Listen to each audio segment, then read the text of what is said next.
suami Kristen yang menyusahkan dan merugikan istrimu. Saya beri nama engkau bukan anak Tuhan.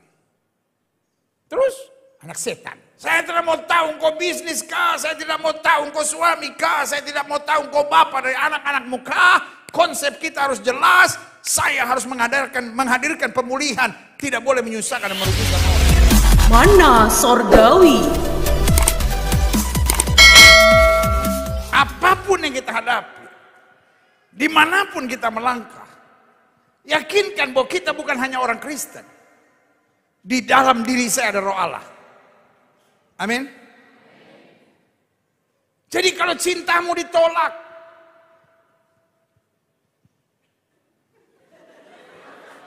kenapa tiba-tiba hening? Saya bilang kalau cintamu ditolak. Saya itu pendeta, saya itu. Kalau cintamu ditolak, aduh, jangan bikin status aneh-aneh. Lebih baik mati, lebih baik mati. Bodoh.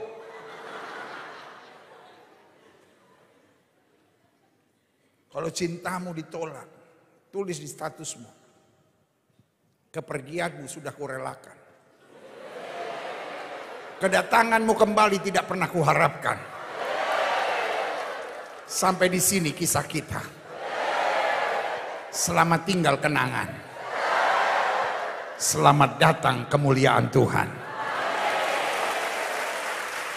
Ini yang tepuk tangan yang patah hati semua ini. Semua anak-anak muda bilang sama saya, di dalam diri saya ada roh Allah. Amin. Semua bapak-bapak bilang sama saya, di dalam diri saya ada roh Allah. Semua ibu-ibu bilang sama saya, di dalam diri saya ada roh Allah. Semua kita bilang di dalam diri saya ada roh Allah. Berikan tepuk tangan yang meriah buat Tuhan. Haleluya. Yes. Itu belum khotbah. Baru pembukaan. Sekarang baru mau masuk baca Alkitab, belum khotbah. Saya dikasih tahu khotbah saya 1,5 jam. Ini baru pembukaan, belum khotbah. Ini orang mau selesai jam berapa? Pesawat saya besok pagi jam 8. Saya nggak ada acara lain lagi. Jadi saya bisa selesai jam 6 pagi. Soalnya pendeta Mel bilang ini adalah doa semalam suntuk. Jadi saya akan selesaikan besok pagi. Kalau sudah mau kencing cari toilet balik lagi ke sini ya. Saya masih ada di sini. Pendeta ini betulkah tidak ini? Yesaya 61 ayat 1 sampai 4. Haleluya. Kalau saya naik pesawat 1,5 jam, khotbah saya 1,5 jam. Karena tadi saya naik pesawat 4,5 jam, khotbah saya 4,5 jam.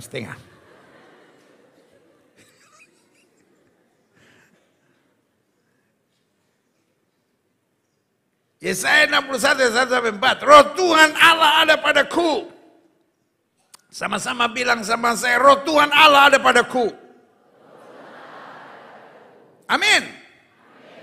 Oleh karena Tuhan telah mengurapi aku, Ia telah mengutus aku untuk menyampaikan kabar baik kepada orang-orang sengsara dan merawat orang-orang yang remuk hati, untuk memberitakan pembebasan pada orang-orang tawanan dan kepada orang-orang yang terkurung kelepasan dari penjara. Saya beri nama satu kata. Ketika roh Tuhan ada pada kita, panggilan Tuhan untuk pemulihan. Saya percaya anak Tuhan tidak nyusahin orang dan tidak merugikan orang. Taruh tangan kanan sudah di dada, sama-sama bilang sama saya tidak boleh nyusahin orang dan tidak boleh merugikan orang. Bilang sama orang sebelah saudara, kau juga tidak boleh.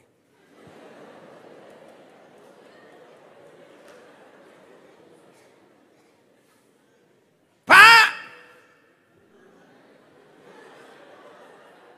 kalau engkau jadi suami Kristen yang menyusahkan dan merugikan istrimu, saya beri nama engkau bukan anak Tuhan. Terus anak setan.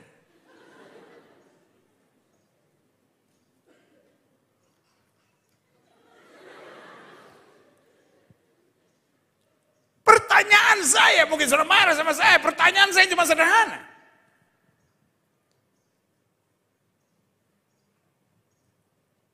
Kira-kira Abraham merugikan dan menyusahkan orang enggak? Jawab dong, orang tanya. Saya 4,5 jam di pesawat, emosi. Tadi saya sempat makan di Brimob, tapi buru-buru. Jadi emosinya belum reda.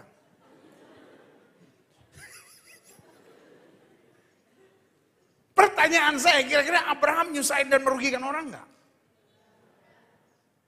Kira-kira Musa menyusahkan dan merugikan orang enggak? Kira-kira Ayub menyusahkan dan merugikan orang enggak? Kira-kira Fir'aun menyusahkan dan merugikan orang enggak? Iya. Tanya sama sebelah saudara, kok anak Fir'aun kah?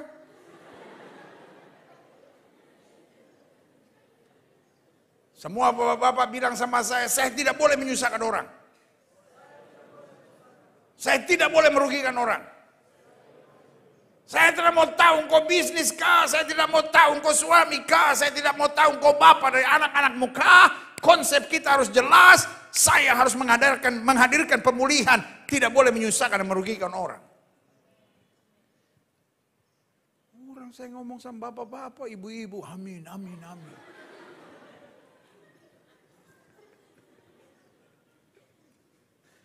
Bu! Orang Kupang bilang, Mama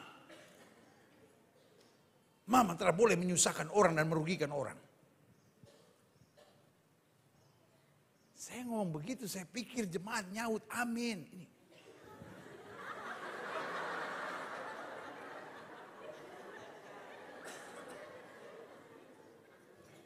Makanya sebelum kebaktian makan dulu. Karena orang Indonesia Timur antara tali pusar sampai ke otak cuma 2,5. 1, 2,5. Sehingga apapun yang bermasalah di sini berpengaruh di sini. Kalau ini kosong, ini ikut kosong.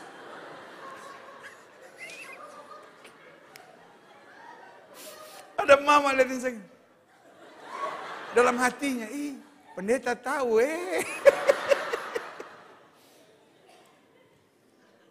Ibu, Bu, Mama, nanti malam sebelum tidur,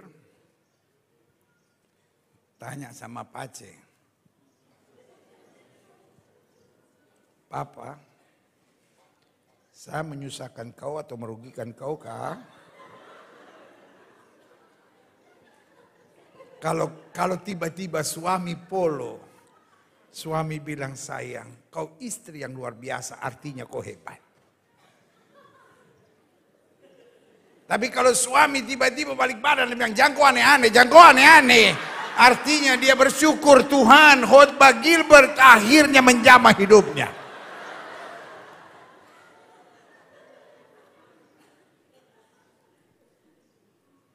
Adik-adik muda, kau tidak boleh menyusahkan, merugikan orang. Amin. Karena ayat ini bilang roh Tuhan Allah ada padaku. Dikatakan apa?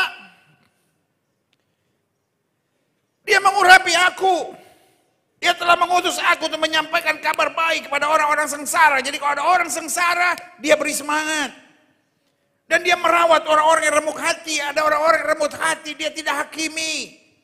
Dia tidak lukai, dia tidak sakiti, dia tidak dia tidak bully. Untuk memberitakan pembebasan pada orang-orang tawanan. Kalau ada orang-orang tertawan, dia datang untuk memberikan pembebasan kepada orang-orang yang terkurung, kelepasan dari penjara. Sama-sama bilang sama saya, tugas saya adalah pemulihan.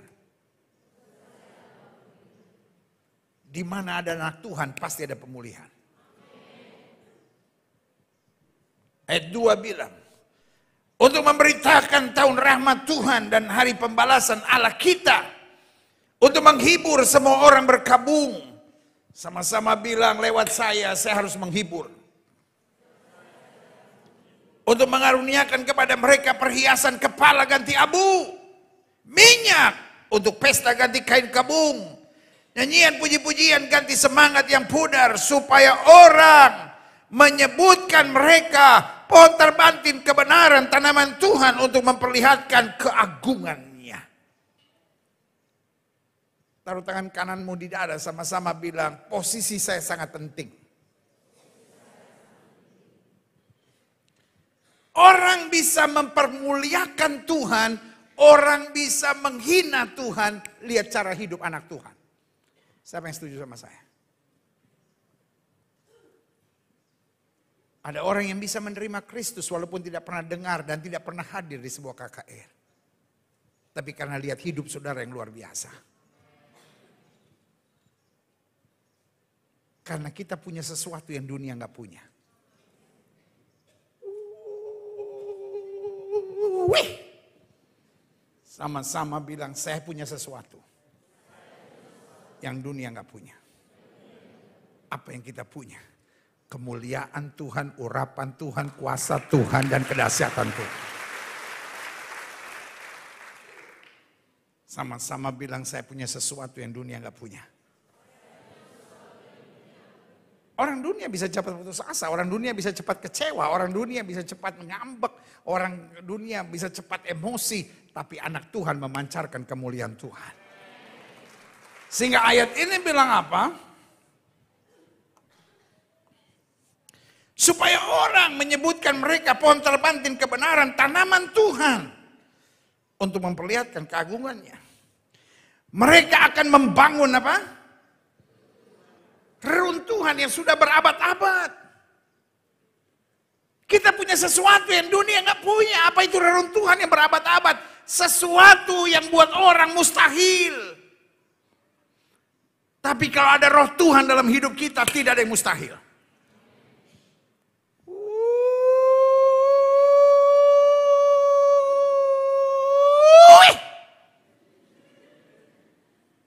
Reruntuhan yang sudah berabad-abad, orang pikir udah nggak mungkin. Dia udah begitu kepala batu pendeta, sapu lagi pendeta, dia pemabuk sekali pendeta.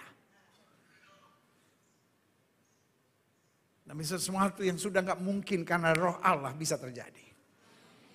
Dikatakan apa kemudian? Dan akan mendirikan kembali tempat-tempat yang sejak dahulu menjadi sunyi. Mereka akan memperbaharui kota-kota yang runtuh. Tempat-tempat yang telah turun-temurun menjadi sunyi. Anak-anak muda yang sudah dianggap orang, anak muda sekarang mengaco, anak muda sekarang membuang waktu percuma, anak muda sekarang buang duit percuma, istri sekarang banyak ngeluh, istri sekarang banyak menuntut, suami sekarang genit. Tapi saya mau beritahu, orang-orang yang dipenuhi dengan roh Allah akan mendatangkan terobosan yang luar biasa. Jawaban dunia di akhir zaman bukanlah orang Kristen. Mungkin pernyataan saya akan mengejutkan sebagian besar saudara, karena saya mau bilang jawaban dunia di akhir zaman bukan kepada orang Kristen. Tapi jawaban dunia di akhir zaman pada orang-orang yang dipenuhi oleh roh Allah. Yang setuju sama saya katakan, saya mau dipenuhi dengan roh Allah.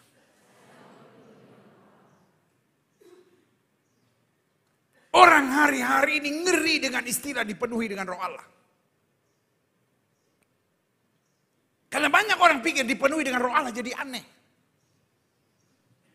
Pokoknya kalau doa goyang-goyang dikit, itu baru dipenuhi roh Allah. Kalau doa biasa, nggak ada roh Allah, nggak ada roh Allah. Roh agamawi.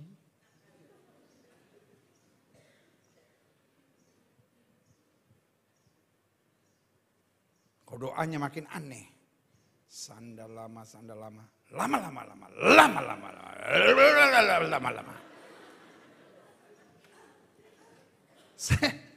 Saya percaya bahasa roh. Saya percaya urapan Roh Kudus. Yang saya nggak percaya orang yang aneh-aneh. Bilang sama sebelah saudara, lu jangan aneh-aneh.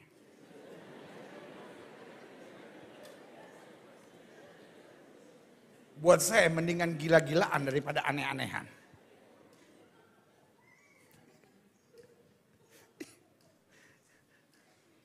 Orang sekarang ngeri. Kau dengar istilah Saya harus dipenuhi dengan roh Allah. Aduh. Ntar doanya mesti goyang. Dia temennya goyang, dia ikut goyang. Kalau saudara mau bergerak karena roh Allah silahkan. Tapi jangan bikin metode.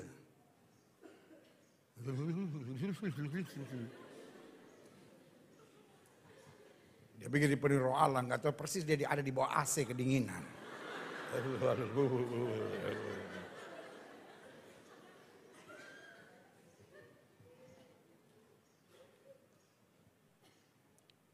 Tapi saya percaya orang dipenuhi roh Allah akan penuh dengan integritas. Saya percaya orang dipenuhi dengan roh Allah akan berdampak bagi kerajaan Allah. Yang setuju katakan amin. Roma 8 ayat yang ke-11. Dan jika roh Dia yang telah membangkitkan Yesus dari antara orang mati diam di dalam kamu, haleluya, maka Ia, haleluya, yang telah membangkitkan Kristus Yesus dari antara orang mati akan menghidupkan juga tubuhmu yang fana itu oleh rohnya yang diam di dalam kamu. Jadi Alkitab bilang, roh yang membangkitkan Kristus dari antara orang mati ada di dalam diri kita. The same spirit, roh yang sama ada di dalam kita.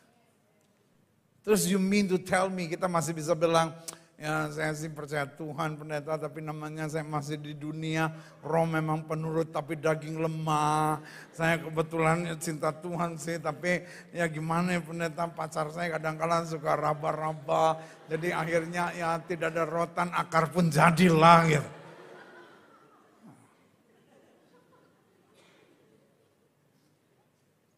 Roh Allah akan menjadikan kita berbeda. Amin. Biarin orang mau bilang saudara sok suci ke, orang mau bilang saudara terlalu rohani ke, sombong rohani ke, biarin. Yang penting hidup kita memancarkan kemuliaan Tuhan. Kalau hidup Kristen kita sama seperti orang dunia, apa artinya roh Allah? Ada banyak orang bilang, ya tapi kan saya juga manusia biasa pendeta. Lu betul saudara manusia biasa, tetapi di dalam diri saudara ada roh Allah. Wah saudara mau putus asa, saudara mau kecewa, bilang sama diri saudara sendiri, roh yang membangkitkan Kristus ada di dalam saya tetap akan menang dan melihat anugerahnya luar biasa. Haleluya.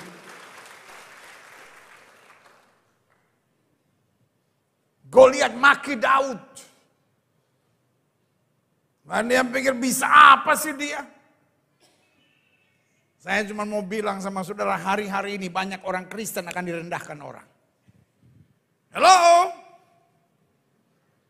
Hari-hari ini akan ada banyak orang Kristen sedang direndahkan orang. Karena dianggap kampungan lah, dianggap gak ikut cara dunia lah, gak mau ikut-ikutan style dunia lah, biarin. Goliat hina Daud.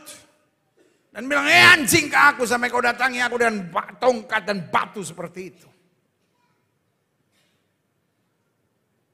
Daud tidak bilang, ya tadinya aku mau pakai baju perangnya Saul, tapi kedodoran. Jadi akhirnya, ya aku cuma modal ini aja. Udah jangan banyak ngomong, kita coba aja. Enggak. Kita boleh direndahkan orang, tapi kita harus punya prinsip. Gak usah direndahkan orang, gak usah sakit hati, gak usah kecil hati. Gak usah coba belaga seperti orang dunia, enggak. Daud berdiri tegar. Daud aneh sekali, dia hanya modal 5 batu licin di tangannya. Tapi dia bilang, kau boleh mendatangi aku dengan pedang, tombak, dan lembing. Tapi aku datangi engkau dengan nama Tuhan semesta alam. Hari ini juga aku akan menyerahkan mayatmu pada burung di udara. Supaya seluruh bumi tahu bahwa Israel mempunyai Allah. Dan dia menyelamatkan dengan caranya yang ajaib dan luar biasa. Berikan tepuk tangan yang meriah. Sama-sama bilang sama saya, Tuhan saya hebat. Pak, Tuhanmu hebat. Bu, Tuhanmu hebat. Adik-adik muda, kamu masih muda. Jawabnya,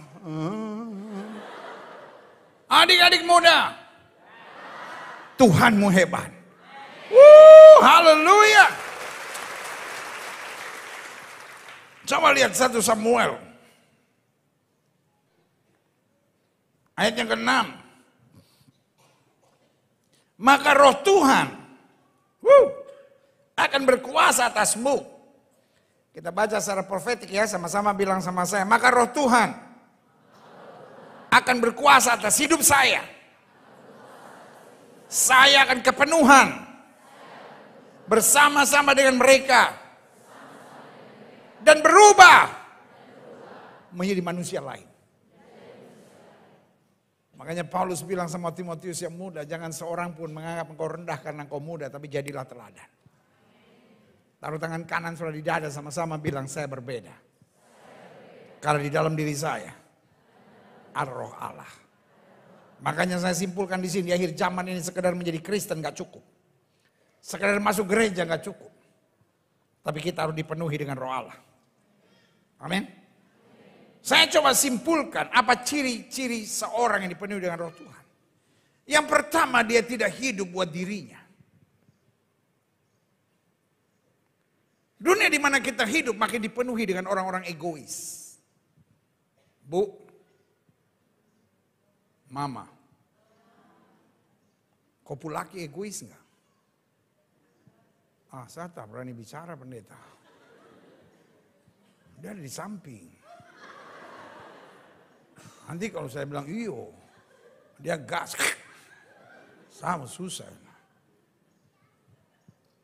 Mama, kau laki egois kan? Saya tidak bisa jawab, tapi saya air mata jatuh ini benar.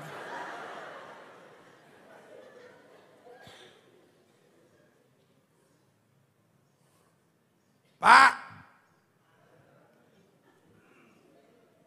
kau bini egois kah? Itu yang saya senang sama laki-laki. Laki-laki kadang-kadang tidak usah pakai suara. Sesama laki-laki dia ada di tanda. Cukup begini. Itu hanya laki-laki yang bisa. Laki-laki kalau ketemu laki-laki suka tanya gini, kau kemana? Dia tidak jawab, tuh dia cuma begini. Itu dia arti banyak sekali. Kalau cuma begini, sama dia begini. Itu ada tuh. Aduh.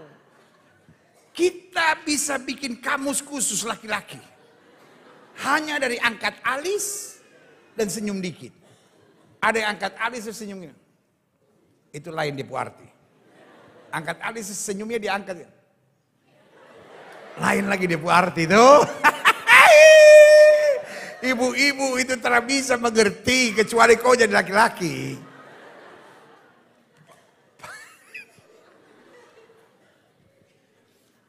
Ada ibu-ibu dia senggol ibu laki.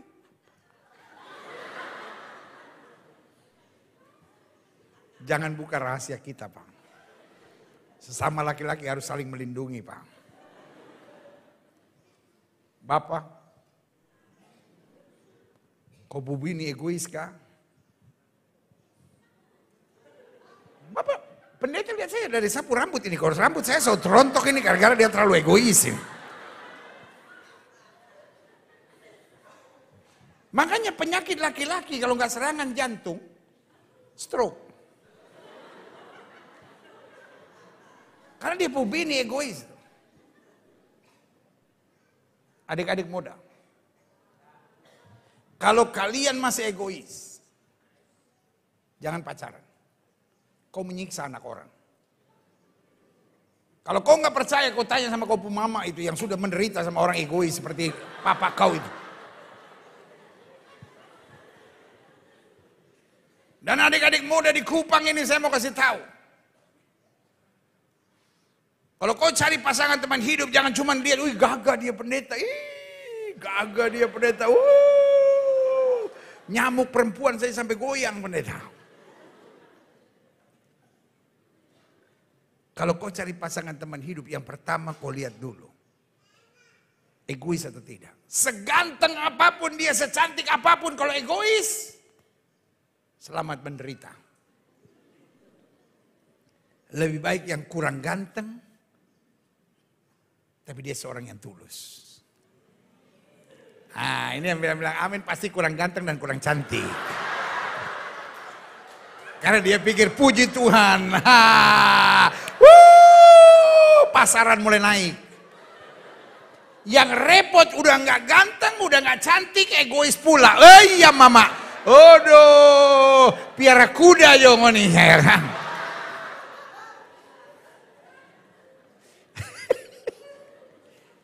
Tuhan.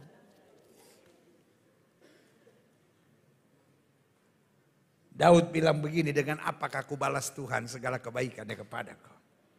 Orang yang penuh dengan roh Allah yang pertama dia menyadari untuk segala kebutuhan saya, untuk segala persoalan saya, untuk segala masalah saya, ada Yesus yang menyelesaikan semuanya buat saya. Saya hidup untuk jadi berkat. Pak, engkau hidup untuk jadi berkat. Mama, engkau hidup untuk jadi berkat. Adik-adik muda, engkau hidup untuk jadi berkat. Yang setuju sama saya katakan saya hidup untuk jadi berkat. Orang-orang egois selalu jadi batu sandungan. Jangan sebut dirimu Kristen, jangan sebut dirimu anak Tuhan. Banyak gereja hancur bukan karena setan. Karena setan takut juga masuk gereja. Setan kan kalau tunggu orang di mall, bikin apa dia masuk gereja? Apalagi gereja-gereja aliran Pentakosta rupa begini.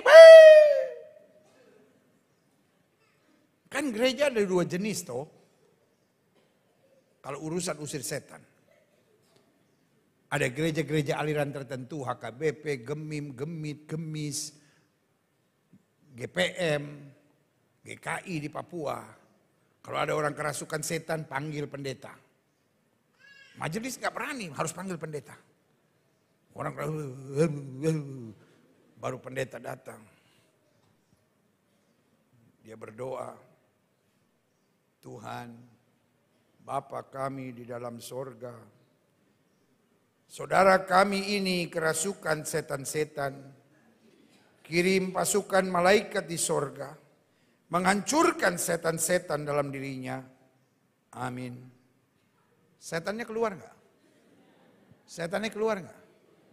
Belum pernah ditempelin sama pendeta Gemit. Siapa yang bilang nggak keluar? Keluar. Karena yang bikin keluar bukan apa-apanya, nama Yesusnya. Ada tempo dong. Ada waktu gitu. Ya kan, karena setannya kadang-kala masih cari cerutu dulu. Ya kan, setengah jam kemudian baru keluar. Tapi kalau pendeta GSJA, pendeta Betel, nggak pakai panggil pendeta. Jemaat aja bisa ngurusin yang kayak gini. Ada orang kerasukan setan langsung, setan dengar. Aduh, setannya langsung bilang salah masuk ini. Aduh, salah masuk saya ini. Oh, saya salah masuk ini. Pentakosta dia ini, GSJA dia ini, GBI dia ini. Oh, nggak pakai panggil pendeta langsung setan dengar. Ayam mama, Kupang lagi di ini. Waduh. Kan kalau Jawa masih kan, setan-setan. Aku usir gitu ya. Kalau Kupang kan gak pakai dong, setan dengar. Ayam mama, aduh anak Kupang Pentakosta lagi, aduh mati kita ini, so salah ini ya kan. Dalam nama Yesus, ayah, aku ikat. Dan perkataan orang percaya kan ada kuasa, tak ikat dia. Aku patahkan, patah dia. Aku hancurkan. Hancur dia. Dan aku perintahkan keluar. Sampai setan dia bilang, so hancur.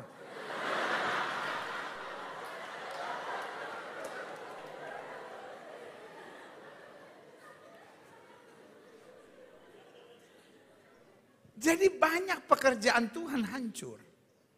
Bukan karena setan. Tetapi karena manusia egois. Coba lihat samping saudara, bilang, egois gak? Bilang sama orang yang baru ngomong sama saudara, sesama egois jangan saling menyerang.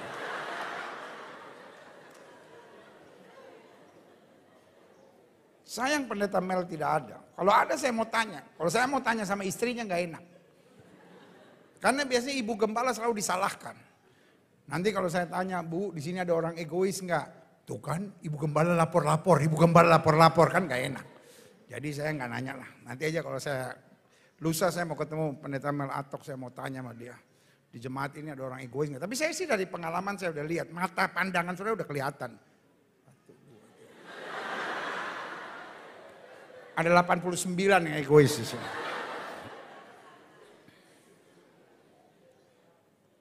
Bu, banyak suami lari dari rumah bukan karena setan.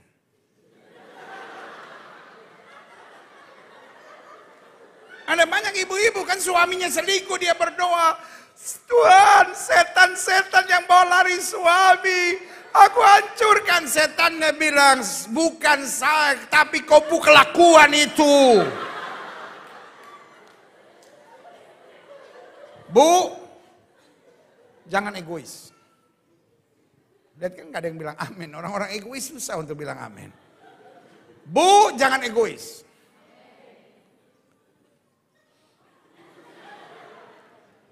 Pak, jangan egois.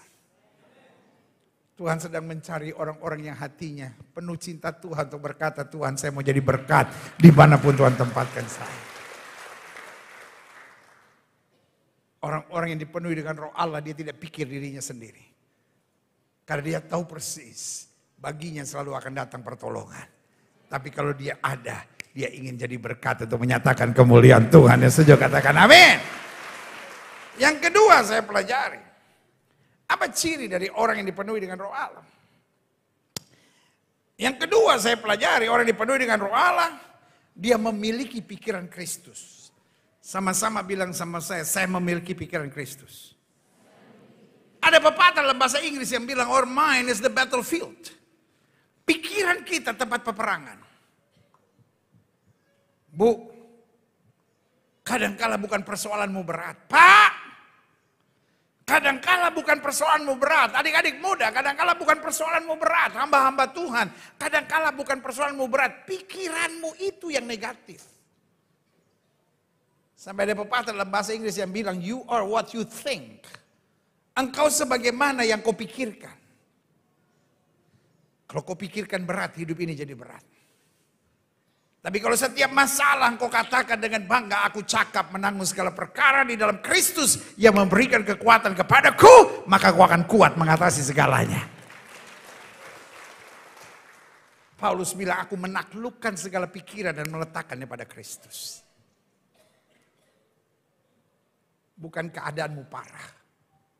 Karena Alkitab saya bilang, pencobaan yang kamu alami tidak akan pernah melebihi kemampuan kamu. Orang yang memiliki pikiran Kristus. Orang yang dipenuhi dengan roh Allah akan memiliki pikiran Kristus. Yang dia pikirkan kebaikan Tuhan. Yang dia pikirkan kasih Tuhan. Ayub dan istrinya sama-sama menghadapi masalah yang sama. Ayub kehilangan segala-galanya, istrinya juga ngalamin hal yang sama. Tapi bedanya di dalam diri Ayub ada roh Allah, di dalam istrinya yang ada kepahitan, kekecewaan, kepanikan, ketertekanan. Istrinya Ayub tiba-tiba marah kepada Ayub dan bilang, masihkah kau bertekun kepada Allah yang sedemikian itu? Kutuki Allah dan matilah.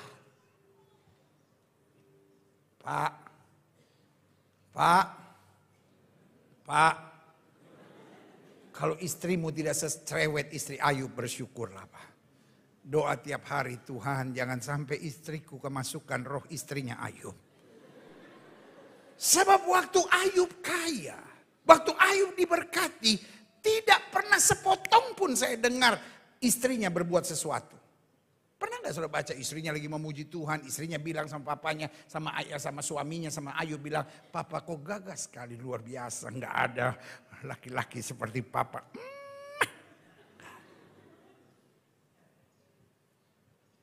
Kemana istrinya waktu Ayub diberkati? Jalan-jalan di mall.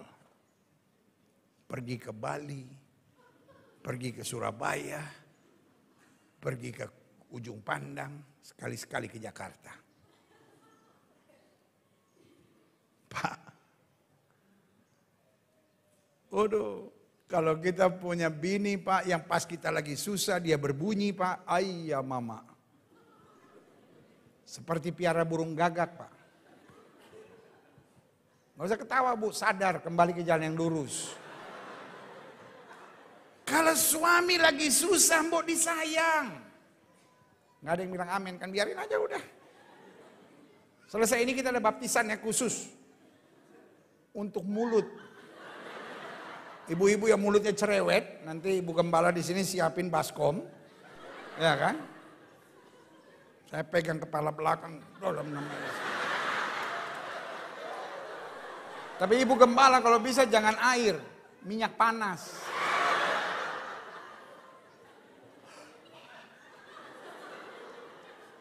Terus saja ketawa Bu tanpa rasa dosa begitu. Saya berdoa. Pulang dari KKR ini, aduh, rumah tangga, jemaat, GSJA, Amazing Grace ini betul-betul amazing. Suami sayang istri, istri sayang suami. Aduh, jangan lupa mace satu gila ini. Ayub lagi susah, dia bilang, masihkah kau bertekun dengan Allah seperti itu? Kutuk ya Allah, matilah. Astaga. Waduh, mama-mama dari Soe aja kalah sama ini. Sama ini, bini Ayub ini. Tapi Ayub luar biasa, ada roh Allah dalam dirinya. Dia bilang, Maci, kau berbicara seperti perempuan tak berakal sehat. Apakah kita hanya mau menerima yang baik dari Allah dan tidak mau menerima segala sesuatu yang kelihatannya kurang baik. Tuhan yang memberi, Tuhan yang mengambil, terpujilah nama Tuhan. Sama-sama ada masalah yang sama, bedanya adalah yang satu pikirannya liar, yang satu tetap memikirkan kebaikan dan kasih Tuhan. Apapun yang terjadi dia tetap Yesus yang baik. Sama-sama bilang sama saya, apapun terjadi, saya tetap percaya dia Yesus yang baik. Berikan tepuk tangan yang meriah buat Tuhan. Haleluya. Bagaimana pemulihan yang dahsyat bisa terjadi? Jangan khawatir dengan masalah. Alkitab berkata reruntuhan yang sudah berabad-abad dapat dibangun. Tapi perlu ada roh Allah. Apa cirinya? Satu, tidak hidup buat dirinya. Dua, memiliki pikiran Kristus. Dan yang ketiga, memiliki kekuatan ilahi.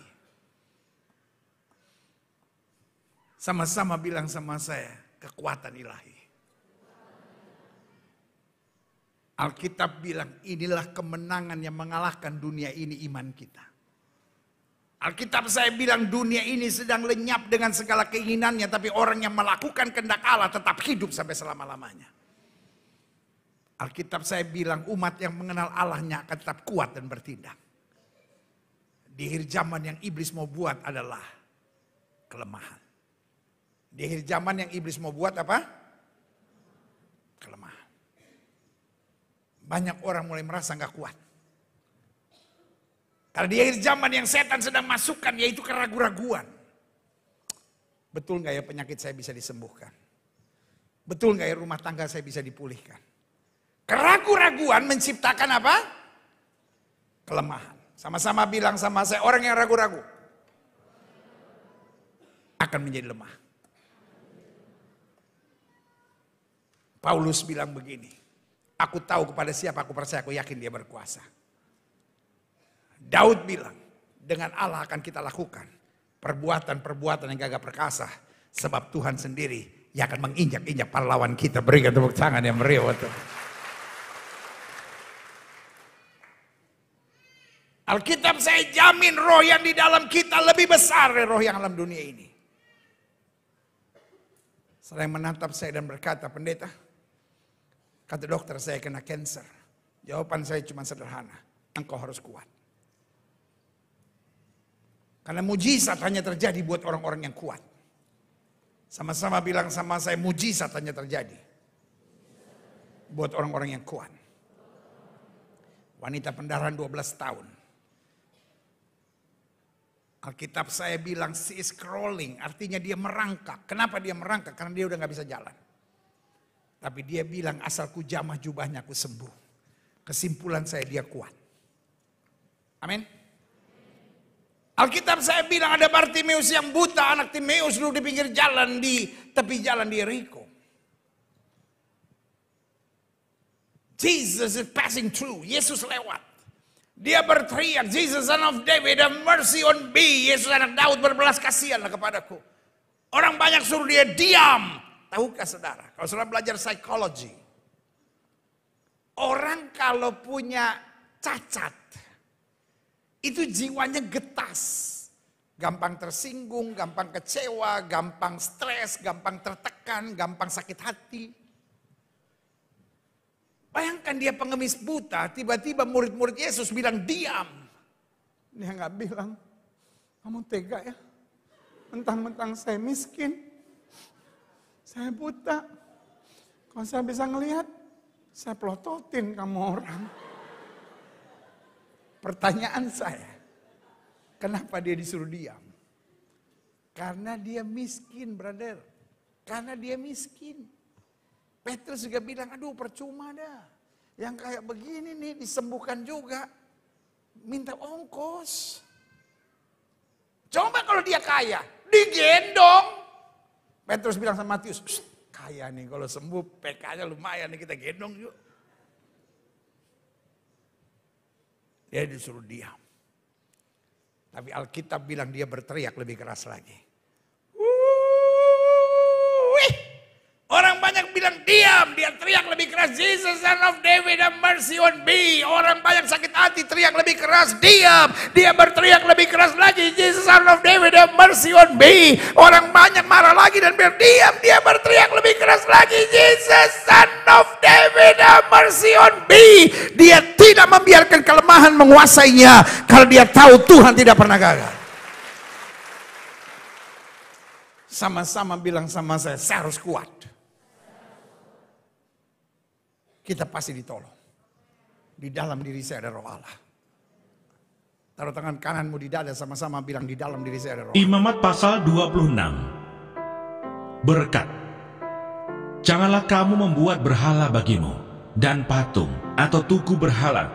Janganlah kamu dirikan bagimu, juga batu berukir. Janganlah kamu tempatkan di negerimu untuk sujud menyembah kepadanya. Sebab akulah Tuhan Allahmu. Kamu harus memelihara hari-hari sabatku dan menghormati tempat kudusku. Akulah Tuhan. Jikalau kamu hidup menurut ketetapanku dan tetap berpegang pada perintahku serta melakukannya, maka aku akan memberi kamu hujan pada masanya, sehingga tanah itu memberi hasilnya, dan pohon-pohonan di ladangmu akan memberi buahnya.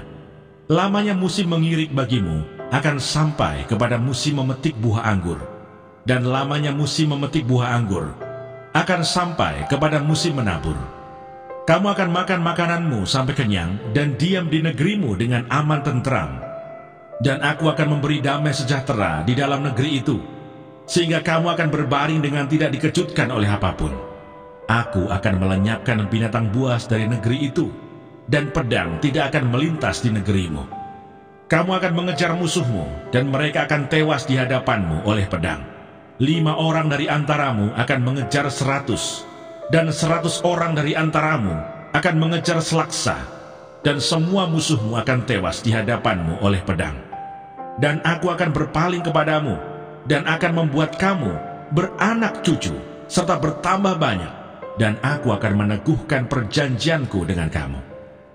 Kamu masih akan makan hasil lama dari panen yang lampau, dan hasil lama itu akan kamu keluarkan untuk menyimpan yang baru. Aku akan menempatkan kemah suciku di tengah-tengahmu, dan hatiku tidak akan muak melihat kamu. Tetapi aku akan hadir di tengah-tengahmu, dan aku akan menjadi Allahmu, dan kamu akan menjadi umatku. Akulah Tuhan Allahmu, yang membawa kamu keluar dari tanah Mesir, supaya kamu jangan lagi menjadi budak mereka. Aku telah mematahkan kayu kuk yang di atasmu dan membuat kamu berjalan tegak. Kutuk. Tetapi jikalau kamu tidak mendengarkan daku dan tidak melakukan segala perintah itu, jikalau kamu menolak ketetapanku dan hatimu muak mendengar peraturanku, sehingga kamu tidak melakukan segala perintahku dan kamu mengingkari perjanjianku, maka aku pun akan berbuat begini kepadamu, yakni aku akan mendatangkan kekejutan atasmu, batuk kering serta demam yang membuat mata rusak dan jiwa merana. Kamu akan sia-sia menabur benihmu, karena hasilnya akan habis dimakan musuhmu. Aku sendiri akan menentang kamu, sehingga kamu akan dikalahkan oleh musuhmu, dan mereka yang membenci kamu akan menguasai kamu, dan kamu akan lari, sungguh pun tidak ada orang mengejar kamu. Dan jikalau kamu dalam keadaan yang demikian pun tidak mendengarkan daku, maka aku akan lebih keras menghajar kamu sampai 7 kali lipat karena dosamu, dan aku akan mematahkan kekuasaanmu yang kau banggakan, dan akan membuat langit di atasmu sebagai besi dan tanahmu sebagai tembaga. Maka tenagamu akan habis dengan sia-sia, tanahmu tidak akan memberi hasilnya, dan pohon-pohonan di tanah itu tidak akan memberi buahnya. Jikalau hidupmu tetap bertentangan dengan daku, dan kamu tidak mau mendengarkan daku, maka aku akan makin menambah hukuman atasmu sampai 7 kali lipat setimpal dengan dosamu. Aku akan melepaskan kepadamu binatang liar yang akan memunahkan anak-anakmu, dan yang akan melenyapkan ternakmu, serta membuat kamu menjadi sedikit, sehingga jalan-jalanmu menjadi sunyi. Jikalau kamu dalam keadaan yang demikian pun tidak mau kuajar, dan hidupmu tetap bertentangan dengan daku, maka aku akan bertindak melawan kamu, dan aku sendiri akan menghukum kamu 7 kali lipat karena dosamu. Dan aku akan mendatangkan ke atasmu suatu pedang yang akan melakukan pembalasan oleh karena perjanjian itu. Bila kamu berkumpul kelak di kota-kotamu, maka aku akan melepas penyakit sampar ke tengah-tengahmu, dan kamu akan diserahkan ke dalam tangan musuh. Jika aku memusnahkan persediaan makananmu, maka 10 perempuan akan membakar roti di dalam satu pembakaran. Mereka akan mengembalikan rotimu menurut timbangan tertentu, dan kamu akan makan tetapi tidak menjadi kenyang. Dan jikalau kamu dalam keadaan yang demikian pun tidak mendengarkan daku, dan hidupmu tetap bertentangan dengan daku, maka aku pun akan bertindak keras melawan kamu, dan aku sendiri akan menghajar kamu 7 kali lipat karena dosamu. Dan kamu akan memakan daging anak-anakmu lelaki dan anak-anakmu perempuan. Dan bukit-bukit pengorbananmu akan kupunahkan, dan segala pendupaanmu akan kulenyapkan. Aku akan melemparkan bangkai-bangkaimu ke atas bangkai-bangkai berhalamu, dan hatiku akan muak melihat kamu. Kota-kotamu akan kubuat menjadi reruntuhan, dan tempat-tempat kudusmu akan kurusakkan, dan aku tidak mau lagi menghirup bau persembahanmu yang menyenangkan. Aku sendiri akan merusakkan negeri itu, sehingga musuhmu yang tinggal di situ akan tercengang karenanya.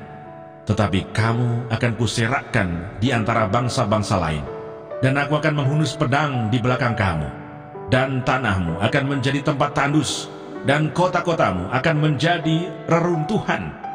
Pada waktu itulah tanah itu pulih dari dilalaikannya tahun-tahun sabatnya, selama tanah itu tandus, dan selama kamu tinggal di negeri musuh-musuhmu. Pada waktu itulah tanah itu akan menjalani sabatnya, dan dipulihkan tahun-tahun sabat yang belum didapatnya. Selama ketandusannya tanah itu akan menjalani sabat yang belum dijalaninya pada tiap-tiap tahun sabatmu, ketika kamu masih diam di situ. Dan mengenai mereka yang masih tinggal hidup dari antaramu, aku akan mendatangkan kecemasan ke dalam hati mereka di dalam negeri-negeri musuh mereka, sehingga bunyi daun yang ditiupkan angin pun akan mengejar mereka, dan mereka akan lari seperti orang lari menjauhi pedang, dan mereka akan rebah, sungguh pun tidak ada orang yang mengejar. Dan mereka akan jatuh tersandung seorang kepada seorang, seolah-olah hendak menjauhi pedang, sungguh pun yang mengejar tidak ada, dan kamu tidak akan dapat bertahan di hadapan musuh-musuhmu. Dan kamu akan binasa di antara bangsa-bangsa lain, dan negeri musuhmu akan memusnahkan kamu.